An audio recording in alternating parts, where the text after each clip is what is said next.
എല്ലാ കൂട്ടുകാർക്കും cyber zone മീഡിയയുടെ മറ്റൊരു എപ്പിസോഡിലേക്ക് സ്വാഗതം. ഇന്ന് നമ്മൾ ചർച്ച ചെയ്യാൻ പോകുന്നത് റെയിൽവേയുടെ വളരെ പ്രധാനപ്പെട്ട ഒരു നോട്ടിഫിക്കേഷനെ കുറിച്ചാണ്. CEN RRC 1/2019 വരുന്ന 1 ലക്ഷത്തിലേറെ ഒഴിവുകളിലേക്ക് 10ാം ക്ലാസ് വിജയിച്ച ആളുകൾക്ക് ഇപ്പോൾ അപേക്ഷിക്കാം. ഏറ്റവും കൂടുതൽ ആളുകൾക്ക് അപേക്ഷിക്കാൻ കഴിയുന്ന ഒരു തസ്തികയാണിത്.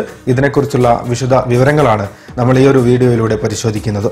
ഇതിന്റെ അപേക്ഷ ഓൺലൈനിൽ സ്വീകരിച്ചു തുടങ്ങുന്നത് 2019 മാർച്ച് 12 വൈകുന്നേരം 5 മണി മുതൽ ഏപ്രിൽ 12 രാത്രി 12 മണി വരെയാണ്. ഇതിൽ ഓൺലൈനായി പേയ്മെന്റ് നടത്താനുള്ള അവസാന തീയതി ഏപ്രിൽ 23 രാത്രി 12 മണി വരെയാണ്. SBI ചലാൻ വഴിയും പോസ്റ്റ് ഓഫീസ് ചലാൻ വഴിയും പേയ്മെന്റ് നടത്താനുള്ള അവസാന സമയം നൽകിയിരിക്കുന്നത് ഏപ്രിൽ 18 ഉച്ചയ്ക്ക് 1 മണി വരെയാണ്.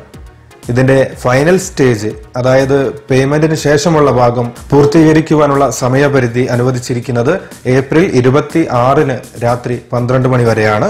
കൂടാതെ ഈ റിക്രൂട്ട്മെന്റിന്റെ ആദ്യ ഘട്ടമായ കമ്പ്യൂട്ടർ ബേസ്ഡ് ടെസ്റ്റ് അത് ഷെഡ്യൂൾ ചെയ്തിരിക്കുന്നത് ഈ വർഷം തന്നെ സെപ്റ്റംബർ ഒക്ടോബർ മാസങ്ങളിലാണ് എന്നുകൂടി ഓർക്കുക.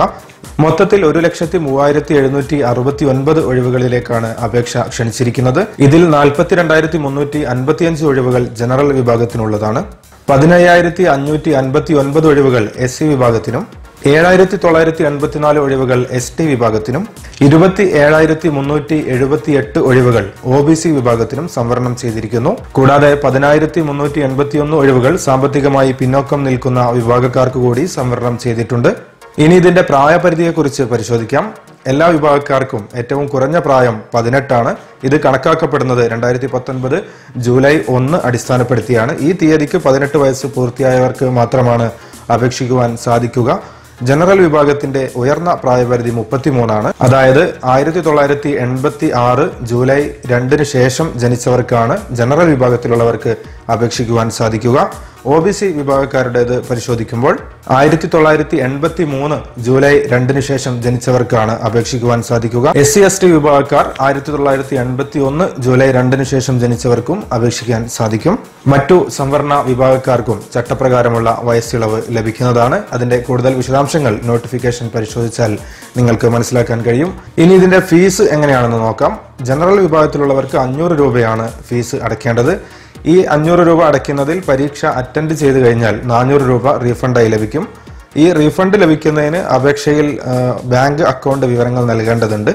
അംഗപരിമിതർ, സ്ത്രീകൾ, ട്രാൻസ്ജെൻഡേഴ്സ്, എക്സ് സർവീസ്മെൻ, മൈനോറിറ്റി വിഭാഗക്കാർ, SC ST ഇങ്ങനെ തുടങ്ങിയിട്ടുള്ള സംവരണ വിഭാഗക്കാർക്കെല്ലാം 250 രൂപ മാത്രമാണ് ഫീസ് അടയ്ക്കേണ്ടത്. പരീക്ഷ അറ്റൻഡ് ചെയ്ത് കഴിഞ്ഞാൽ 250 രൂപ തന്നെ റീഫണ്ടായി ലഭിക്കും. സാമ്പത്തികമായി പിന്നോക്കം നിൽക്കുന്ന ആളുകൾ 50,000 രൂപയിൽ താഴെ വാർഷിക വരുമാനമുള്ള കുടുംബത്തിൽ നിന്നുള്ളവരായിരിക്കണം. അത് തെളിയിക്കുന്ന രേഖയുടെ വിവരങ്ങൾ ഓൺലൈൻ അപേക്ഷയോടൊപ്പം നൽകേണ്ടതുണ്ട്. നോട്ടിഫിക്കേഷനിൽ നൽകിയിരിക്കുന്ന ഫോർമാറ്റിലാണ് വരുമാന സർട്ടിഫിക്കറ്റ് തയ്യാറാക്കേണ്ടത്. ഈ വിഭാഗത്തിലേക്ക് റേഷൻ കാർഡ് BPL ആയിട്ടുള്ള ആളുകളെ കൂടി പരിഗണിക്കുന്നുണ്ട്. BPL റേഷൻ കാർഡ് ഉള്ളവർ BPL റേഷൻ കാർഡ് നമ്പറും അത് ഇഷ്യൂ ചെയ്ത തീയതിയും ഒക്കെയാണ് ഓൺലൈൻ അപേക്ഷയിൽ രേഖപ്പെടുത്തേണ്ടത്. ഓൺലൈൻ അപേക്ഷയുമായി ബന്ധപ്പെട്ട എന്തെങ്കിലും സംശയങ്ങളുണ്ടെങ്കിൽ വാട്സാപ്പിൽ ബന്ധപ്പെടാവുന്നതാണ്. വാട്സാപ്പ് ഗ്രൂപ്പിൽ ജോയിൻ ചെയ്യാനുള്ള ലിങ്ക് ഈ വീഡിയോക്ക് താഴെ ഡിസ്ക്രിപ്ഷനിൽ കൊടുത്തിട്ടുണ്ട്. അതേപോലെ തന്നെ ടെലഗ്രാം ഗ്രൂപ്പിന്റെ ലിങ്കും ഇവിടെ കൊടുത്തിട്ടുണ്ട്. അതൊക്കെ ഉപയോഗപ്പെടുത്തുക. ഇതുപോലെ ഉപകാരപ്രദമായ വീഡിയോകൾ സ്ഥിരമായി നിങ്ങൾക്ക് ലഭിച്ചുകൊണ്ടിരിക്കാൻ ഈ ചാനൽ നിങ്ങൾ ഇതുവരെ സബ്സ്ക്രൈബ് ചെയ്തിട്ടില്ലെങ്കിൽ ഇപ്പോൾ തന്നെ ഈ വീഡിയോക്ക് താഴെ കാണുന്ന ചുവന്ന നിറത്തിലുള്ള സബ്സ്ക്രൈബ് ബട്ടൺ അമർത്തുക. തൊട്ടടുത്ത് കാണുന്ന ബെല്ലൈക്കൺ കൂടി എനേബിൾ ചെയ്ത് വെച്ച് കഴിഞ്ഞാൽ ഈ ചാനലിൽ അപ്ലോഡ് ചെയ്യുന്ന വീഡിയോകൾ അപ്പോൾ തന്നെ നോട്ടിഫിക്കേഷനായി നിങ്ങൾക്ക് ലഭിക്കുകയും എല്ലാ വിവരങ്ങളും അറിയാൻ സാധിക്കുകയും ചെയ്യും.